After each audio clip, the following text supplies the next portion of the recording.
Have you ever kept praying and secretly wondered if anyone is listening?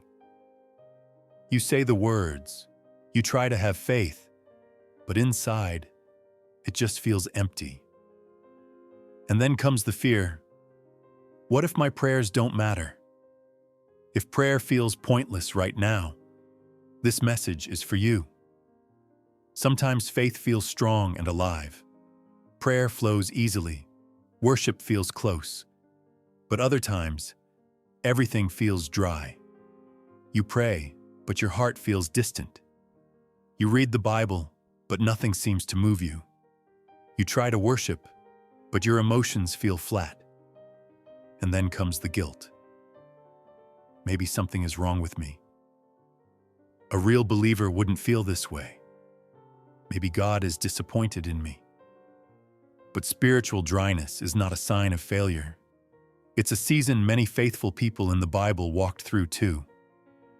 This is the part of faith nobody posts about. The quiet middle. The part where nothing feels spiritual, but everything is being formed. Including David. In Psalm 13, David prays, "How long, Lord? Will you forget me forever? How long will you hide your face from me?" This is not a man without faith. This is David, a man after God's own heart. He feels forgotten. He feels distance. He feels silence. And yet, he keeps talking to God. That means something important. A prayer that feels empty to you may still be precious to God. So why would God allow seasons where prayer feels dry? Sometimes God is building a faith that isn't based on feelings. Feelings are beautiful, but they rise and fall. If our faith only survives when we feel God, it will struggle the moment emotions fade. In the silence, God teaches us to trust His presence, even when we can't sense it.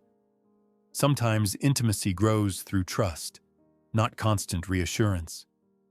In close relationships, there are quiet moments that don't mean love is gone. They mean the relationship is deeper than constant words. And sometimes, silence reveals what we were leaning on. Were we trusting God, or the feeling of being comforted by Him? When the feelings fade, we find out what our faith is really standing on. Or what do you do when prayer feels empty?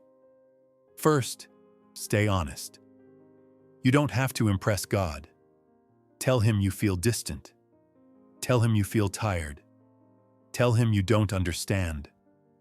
The Psalms are full of prayers that sound more like struggles than victories. Second, borrow words when yours feel empty. Pray Psalm 13. Pray Psalm 42. Pray Psalm 22. Let Scripture speak for you when your own heart feels quiet. Third, change your goal in prayer. Instead of praying to feel something, pray simply to show up. God, I'm here. Even if I feel nothing, I'm still here. That kind of prayer is not weak. It's deeply faithful. And finally, remember this. Consistency in dryness is a quiet kind of victory. Choosing to turn toward God when you feel no emotional reward is a powerful act of trust. Prayer is not proven by what you feel, but by the fact that you still turn toward God when you feel nothing at all. Silence is not the same as absence, and dryness is not the same as death. Sometimes roots grow deepest in hidden seasons underground, where no one can see the growth happening. If prayer feels empty right now, don't stop. This may be the very season where your faith is becoming deeper, stronger, and more real than ever before.